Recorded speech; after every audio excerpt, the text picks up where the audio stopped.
Hello everyone, कैसे हो आप सभी। ये मैंने अंडे उबाले थे, 2 अंडे विहान के लिए उबाले थे और अच्छी बात ये है कि विहान ने खा भी लिए थे। ये सुबह ब्रेकफास्ट का टाइम था। उसके बाद आपको पता है मैंने अपने लिए एक प्रोटीन पाउडर मंगवाया है और मैं अब उसको दिन में 3 बार ले रही हूँ।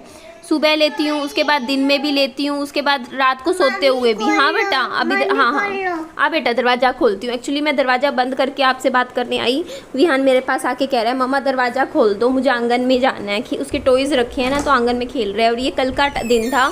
कल मैंने ज़्यादा कुछ वीडियो वगैरह शूट नहीं किया, बस ये विहान के लिए पूरियाँ तल रही थी। एक्चुअली क्या है ना, मैंने एक बात नोटिस करी है, विहान रोटी नहीं खाता बट पूरियाँ खा लेता है। तो कल भी ऐसा ही हुआ। मैं इसीलिए देखिए पहले बेल बेल के छोटे छोटे पीस करके रख रही हूँ ताकि टाइम बचे, क्योंकि पूरियाँ फिर तेल गर्म हो जाता है ना, उस टाइम फिर जल जाती हैं। और मेरी पूरियाँ तो बिना मतलब वैसे भी जली जाती हैं, है ना। थोड़ा सा मैंने हाई आंच पे तलने लग रही थी।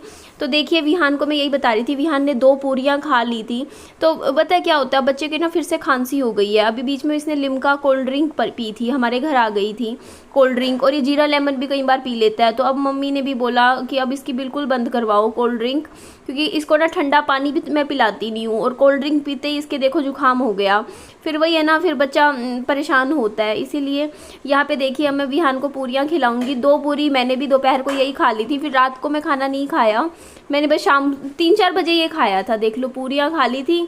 उसके बाद रात को बस मैंने 1 गिलास दूध पिया था, रोटी नहीं खाई। मेरे को आजकल भूख कम लगती है, पता नहीं क्यों। ना सुबह भूख लगती ना रात को भूख लगती, सिर्फ दोपहर को थोड़ी सी भूख लगती है 3-4 बजे, वो भी पहले जैसा नहीं रहा। चलो अच्छी बात है, कम खाना खा रही हूँ। तो यहाँ पे बाबू को खिला दिया था। ये नेक्स्ट डे आ गया था, सुबह का दिन था और मैंने ब्रश कर रही थी, तो मैं बाबू को भी ब्रश करवा रही थी। और आज बाबू यही कपड़े पहनेगा, क्योंकि आज इसके नए कपड़े आएंगे। अभी इसके कपड़े ख़त्म हो गए हैं। एक साइड अंडे उबलने रख दिए हैं, दूसरी साइड दूध गर्म करती है। विहान सबको गुड मॉर्निंग बोलो, हेलो बोलो।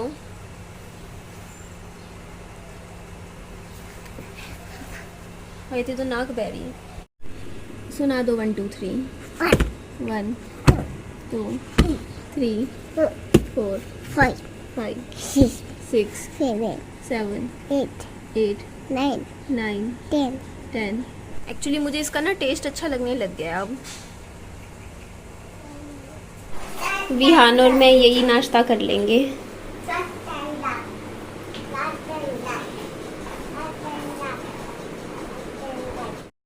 2 अंडे विहान ने खा लिए थे, 2 अंडे मैंने खा लिए थे। मैंने दूध भी पी लिया था। बाबू को दूध में अभी रुक के पिलाऊंगी आधा घंटा, क्योंकि एकदम से बच्चा नहीं खाता है। अभी थोड़ा सा पचेगा ना जब अंडा एग खाए अभी, तो उसके बाद मैं कुछ और खिलाऊंगी बाबू को। और देखिए आप सब कमेंट करते हो कि आप मम्मी के घर को भी टिप टॉप रखा कीजिए, पापा के घर को भी रखा कीजिए। मेरे साथ दिक्कत पता है क्या, मेरे से इतना काम बनता ही नहीं है। एक तरफ अपना, क्योंकि एक तरीके से आपको लगता है, देखो यूट्यूब का जो मेरा काम है, एक तरीके से आप ये सोच लो कि कम टाइम तो उसमें भी लगता है ना, वीडियो डालना, एडिटिंग करना, भेजना, थंबनेल बनाना। तो ये चीज़ आप सोच के देखो कि अब मैं जब दिन की 3 वीडियो भी पोस्ट करती हूँ, ऊपर से बच्चा भी मेरे पास ही रहता है ना। तो फिर वही हो जाता है, विहान को मम्मी को तो मैं जैसे आधे घंटे के लिए दे आई, थोड़ी थोड़ी देर के लिए, इस तरीके से होता है। फिर घर के रसोई के काम कितने हो जाते हैं, बर्तन क्या, फिर खाना भी बनाना होता है, और इतने मतलब भर भर के इतने काम हो जाते हैं ना। तो फिर 2 बाकी घरों का ना मतलब होता नहीं मुझसे, मैं क्या करूं।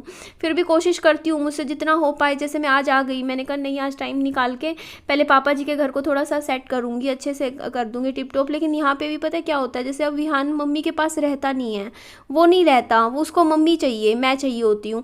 तो मम्मी आधे घंटे से ज़्यादा अगर मैं छोड़ दूँगी ना विहान को मम्मी के पास, तो वो रोने लग जाता है, बहुत रोता है फिर।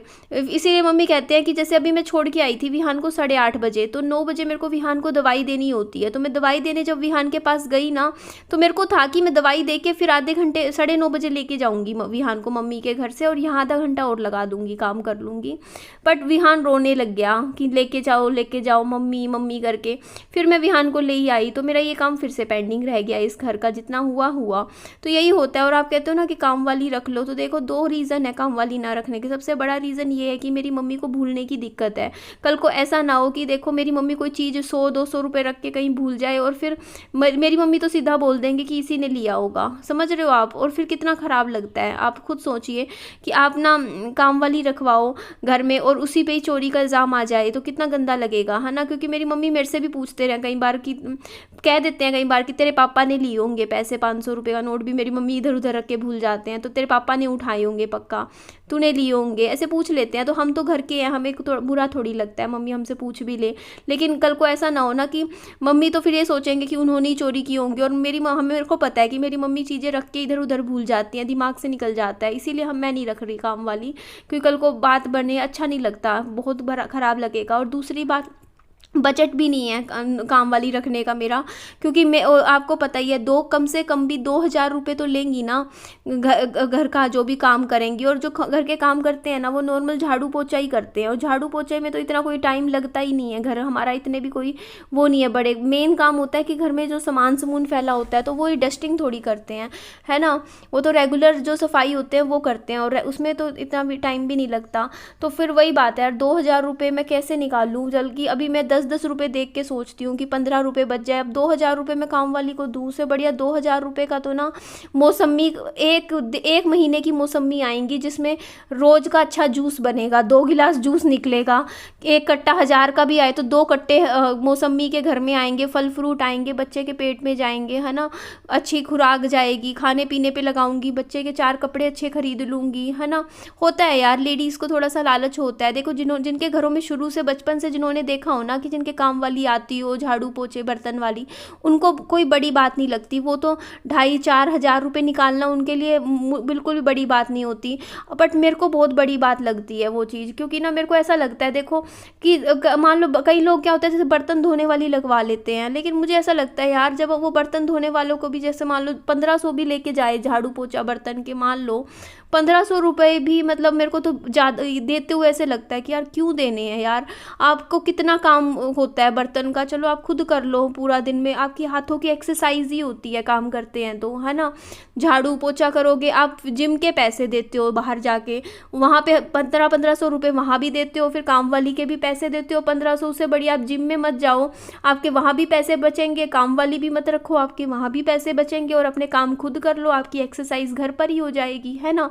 तो नहीं, मेरे से तो नहीं दिए जाते, मैं तो खुद बोलती हूँ अगर मैं अंबानी भी बन गई ना ज़िंदगी में, नहीं बन सकती या बन सकती हूँ वो मुझे नहीं पता कल का, लेकिन अगर मैं तब भी मेरे से काम वाली नहीं रखी जाएगी, मुझसे नहीं 2,000 रुपये दिए जाएंगे। भाई हूँ मिडिल क्लास में लड़की, मैं मिडिल क्लास सोच है, 10-10 रुपये बचाने वाली फैमिली से बिलोंग किया है, तो मैं वैसी ही हूँ, है ना।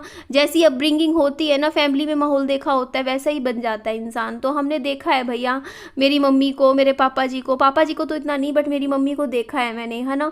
कहीं 50 रुपये बचाएंगे, हम उन फैमिली में से हैं जो कि पैदल चल भी रहे हो ना, अगर पैदल भी थक रहे हो चलते हुए तब भी रिक्शा नहीं लेंगे, अगर थोड़ी दूरी पे घर हो हम सोचेंगे पैदल चले जाओ, क्यों 15-20 रुपये रिक्शा के ख़राब करने, तो नहीं निकाले जाते भाई पैसे। हम ये सोचते हैं कि चलो कहीं पैसे बचाएं, है ना, अपने घर में काम आएंगे, ये बात हो जाती है। और दूसरी चीज़ मेरे को अच्छा भी नहीं लगता यार किसी और को ऑर्डर देना काम के लिए, मतलब मुझे खुद को अजीब सा लगेगा कि यार कोई काम वाली को, कोई और बाहर से लेडीज़ को बुला के मैं कहूँ कि ले तू मेरे घर के जूठे बर्तन धो, तू मेरे घर में झाड़ू लगा, मतलब अजीब सा लगता है मेरे को, खुद को सोच के ही अजीब लगता है।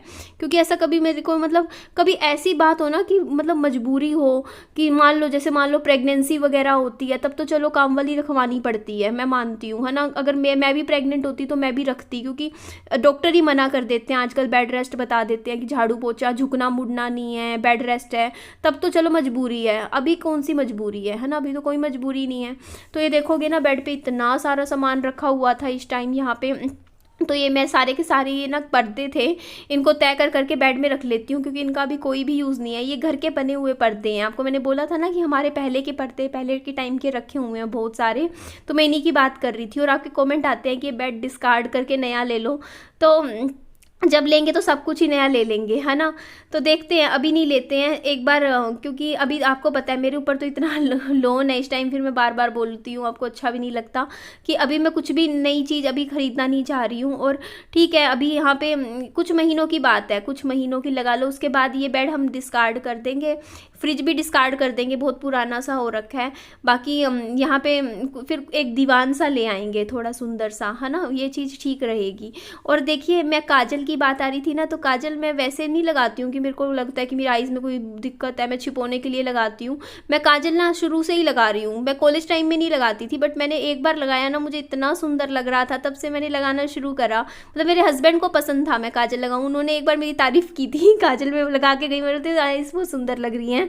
उसके बाद फिर मैं लगाने लग गई थी। मतलब मेरे को रेगुलर आदत सी हो रखी है, तो ऐसा नहीं है मेरे को ना खाली खाली सी। मतलब आप लोग रिलेट कर सकते हो, जिन लोगों को काजल लगाने की आदत हो जाती है ना, इसमें रोज लगाते हैं जो, अब वो जिस दिन काजल नहीं लगाएंगे ना, उनको बीमार बीमार जैसा फेस लगेगा अपना, ऐसा लगेगा यार कुछ खाली खाली सा लग रहा है।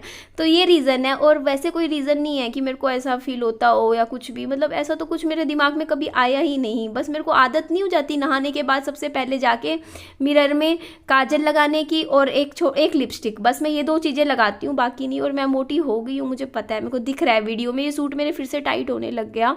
एक्चुअली क्या है ना, मैं रोटी ज़्यादा नहीं खाती। रोटी तो मुश्किल से मैं पूरे दिन में 3 ही खाती होंगी, मीठा मैं ज़्यादा खा लेती हूँ तो मीठे की वजह से है। जैसे मैंने अभी रसगुल्ले का डब्बा एक ही दिन में पूरा खा गई थी, जो अभी मैंने मंगवाया था ना, पता नहीं उस दिन में क्या मेरे टेंशन बनी दिमाग में। पूरा का पूरा सफ़ेद रंग का वो था नहीं, स्पंज के रसगुल्ले लाई थी जिस पे अमिताभ बच्चन की फ़ोटो बनी हुई थी, तो वो वाला डब्बा मैं पूरा खा गई। विहान ने तो एक भी नहीं खाया। 8-8 रसगुल्ले एक टाइम में खाए मैंने, 8 रसगुल्ले। फिर 1 घंटे के गैप बाद फिर से 6 रसगुल्ले खा लिए। ऐसे करके पूरा डब्बा ख़त्म कर दिया मैंने। और रोटी खाती नहीं हूँ, फिर मैं मीठा खा लेती हूँ, फिर रोटी मैं एक भी नहीं खाई मैंने पूरे दिन उस दिन। तो ऐसे ही है मेरा, रोटी वगैरह मैं खाना ज़्यादा नहीं खाती हूँ, मेरे को भूख तो लगती ही नहीं है। बस मीठे की क्रेविंग बहुत ज़्यादा होती है मुझे पूरा टाइम। और मैं दूध भी इसी चक्कर में ज़्यादा पीती हूँ, क्योंकि उसमें मैं वो प्रोटीन शेक डाल के पीती हूँ, तो वो प्रोटीन शेक का चॉकलेट टेस्ट है तो अच्छा लगता है पीने में, तो इसलिए पी लेती हूँ। पता नहीं क्यों मीठे का बहुत गंदी आदत बनी हुई है मेरी। बाकी नमकीन चीज़ों का कोई क्रेज़ नहीं है, कोई शौक़ नहीं है, और किसी चीज़ का नहीं, कोल्ड ड्रिंक का भी नहीं है शौक़ बाकी और चीज़ों का, फास्ट फूड में बस स्वीट्स का है। पता नहीं क्यों है, कब से हुआ, कब हुआ पता नहीं, है ना। बट कोशिश कर रही हूँ, पिछले काफ़ी दिनों से छोड़ रखा है मैंने। पिछले आई थिंक 7 दिन हो गए। 7 दिन से मैंने मीठा बिल्कुल छोड़ रखा है। 7 दिन से मैंने बिल्कुल टच नहीं किया है मीठा, बिल्कुल स्वीट छोड़ दिया है। तो बस और तो कुछ नहीं करती, बस शाम को जाती हूँ, थोड़ा सा टहल लेती हूँ, एक चक्कर टहलती हूँ, 15 मिनट 20 मिनट टहलती हूँ, ज़्यादा नहीं टहलती, क्योंकि अभी मेरे घुटनों का दर्द अभी गया नहीं है, अभी है। फिर ज़्यादा टहलूँगी तो पैरों में फिर तेज़ दर्द होने लग जाएगा। तो यहाँ पे देखिए जितनी भी रजाइयाँ थी मैं इनको तय कर रही हूँ, सारे धोने लायक हो रखे हैं। ये गद्दे भी बहुत मैले मैले से लग रहे हैं मुझे, तो इन सब की रुई निकाल के ये सारे इनका साफ़ करके फिर से पिंजर क्या बोलते हैं वो करना पड़ेगा, तब जाके थोड़ा सा ये साफ़ सुथरा होगा। घर की साफ़ सफाई, बेड तो मैंने झाड़ दिए देखिए इस तरीके से। अभी फ्लोर पे झाड़ू रहता है, ये सारा सामान सेट करना है, कितना सारा सामान अभी पड़ा है ना। सोफ़े पे भी रखा है, ज़मीन पे भी। अभी तो रसोई भी हमारी बिल्कुल सेट नहीं है, रसोई भी सेट करनी है। उसके बाद हम इस कमरे में भी आएंगे। तो अभी तो पूरा घर मैसी हो रखा है। एक्चुअली अभी शिफ्ट किया है ना इस घर में, अभी आया है सारा सामान, तो इसीलिए अभी घर ख़रीदा है ना ये नया, पापा जी ने ख़रीदा था, इंस्टॉलमेंट पे ख़रीदा है पापा जी ने ये घर, तो इसीलिए अब पापा जी के घर को भी तो थोड़ा तैयार करना पड़ेगा, है ना। तो बस अभी मैं लगूंगी। अभी एक बार 9 बज गए हैं, विहान को दवाई दे आती हूँ। देखो 9 बज रहे हैं, घड़ी में दवाई दे के आती हूँ, 9 बजे देनी होती है। एक्चुअली मम्मी ने बोला था कि 9:30 बजे के तक ही रखूँगी विहान को, इसके बाद नहीं रखूँगी। तो अभी 9:05 हो गए हैं, मैं दवाई देके फिर वापस घर जाऊंगी। अभी विहान को मम्मा तो रख लेंगे। मम्मा खोलना दरवाजा, दरवाजा खोलना। बाबू खा ले।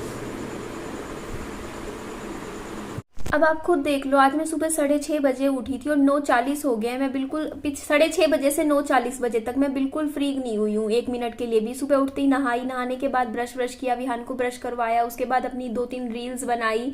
रील्स बनाने के बाद उसके बाद मैंने खाने पीने का थोड़ा सा किया, अंडा वगैरह खाया पिया हमने। उसके बाद ऊपर की सब सफाई कर रही थी। उसके बाद विहान को मम्मी के पास छोड़ के आई, फिर लेकर आई, फिर छोड़ के आई, फिर लेकर आई।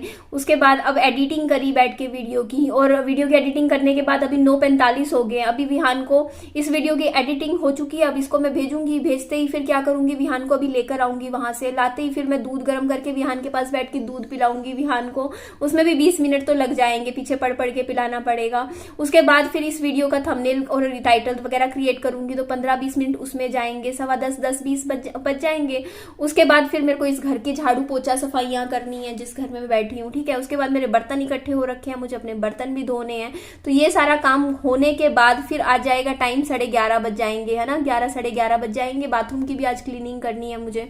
उसके बाद क्या करना है मुझे, मैं आपको रूटीन बता रही हूँ अपना थोड़ा सा। पूरे इस घर की साफ सफाई होने के बाद फिर मैं क्या करूंगी, दोपहर के खाने की तैयारी करनी है, क्योंकि कुछ ना कुछ तो बनेगा ही। पूरियां बनाऊंगी, क्या बनाऊंगी, 12:30-1 बज जाएंगे। तब तक मेरी वो बीच में दूसरी वीडियो का भी एडिटिंग कर रही होंगी, वो काम चल रहा होगा, है ना।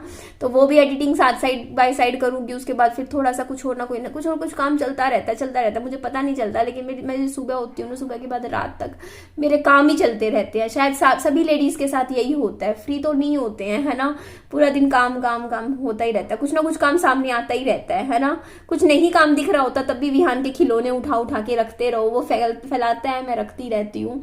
और भी चलो नेक्स्ट ब्लॉग कंटिन्यू करेंगे, ज्यादा लंबा हो गया। मेरी वीडियो अच्छी लगे तो लाइक, और सॉरी मैं दिल से सॉरी बोलना चाहूंगी। कई बार मैं ना, मुझे समझ नहीं आता, आप लोग कमेंट करते हो ना तो समझ नहीं आता कमेंट करने के वैसे, कि कई बार ऐसा लगता है कि आप रूडली कमेंट कर रहे हो या गुस्सा करके कमेंट कर रहे हो। फिर बाद में लगता है, फिर मेरे को लगता है मैं गुस्सा करूं कमेंट में, फिर मुझे गिल्ट फील होता है, क्योंकि मुझे पता नहीं चलता। आप समझ रहे हो, कई बार ऐसा फील हो जाता है। और दूसरी चीज देखिए, आपका एक और कमेंट का मैं रिप्लाई दे दूं। किसी ने कल की वीडियो पे मेरे कमेंट किया था, आपके हस्बैंड तो जब बेटा 45 दिन का था तब एक्सपायर हो गए थे, तो जिन डॉक्टर ने आपकी डिलीवरी करवाई थी उन्होंने आपको कैसे बोल दिया कि बच्चा उनको दे जा, दादा दादी का आपने झूठ बोला। तो मैं आप बता देती हूँ कि डिलीवरी होने के बाद भी आप लोगों को नहीं पता होगा, आपने तो फिल्में देखी है ना कि हाँ डिलीवरी हो गई, हॉस्पिटल से अलविदा हो गए, उसके बाद कोई लेना देना नहीं। तो देखिए बार बार जाना पड़ता है। जिन डॉक्टर ने की डिलीवरी के साथ डिलीवरी करवाई है उन लेडीज डॉक्टर को बाद में भी दिखाने जाना पड़ता है, बाद में भी कंसल्ट करना पड़ता है। तो करीबन जब मैं यहाँ हिसार में मेरी डिलीवरी हुई थी, तो मेरे हस्बैंड की एक्सपायर होने के बाद जब मैं हिसार में थी तब मेरे को यूटीआई की दिक्कत हो गई थी, यूरिन इन्फेक्शन। मुझे ऐसा फील हो रहा था कि मुझे दिक्कत है, तो मैं डॉक्टर के यहाँ गई थी और उस टाइम उन्होंने टेस्ट करवाया था, जो मेरी रिपोर्ट नेगेटिव आई थी, मुझे यूटीआई नहीं था उस टाइम। तब मेरे जैसे शायद पापा जी या मम्मी थे शायद मेरे साथ में बैठे हुए, तो उन्होंने बताया था कि ऐसे ऐसे इनके हस्बैंड एक्सपायर हो गए। तब उन्होंने, डॉक्टर ने सामने से बात बोली थी कि ना आपकी तो बहुत छोटी उम्र है, काम करो, बच्चा उनको दे आओ, सास ससुर को वो रख लेंगे, वो पाल लेंगे, आप सेकंड मैरिज कर लो। तब उन्होंने बात बोली थी, तो मैंने झूठ नहीं बोला था। लेकिन हाँ, मेरे हस्बैंड की डेथ हो चुकी थी उस टाइम, और उसके बाद में उन डॉक्टर पे दोबारा कंसल्ट करने बंदा जाता है यार। उन डॉक्टर के पास, लेडीज डॉक्टर एक सिर्फ डिलीवरी करने के लिए थोड़ी होते हैं। गायनिकोलॉजिस्ट आप लोगों को नहीं पता, गायनिकोलॉजिस्ट 10 चीजें देखते हैं, सिर्फ प्रेगनेंसी नहीं देखते हैं वो, और भी 10 चीजें देखते हैं। ठीक है जी, चलिए इस वीडियो को मैं यही एंड करती हूँ। मेरी वीडियो अच्छी लगे लाइक कीजिएगा, चैनल को सब्सक्राइब और दोस्तों में फ्रेंड में शेयर कीजिएगा। अपना खूब सारा ध्यान भी रखिएगा। Bye bye, take care.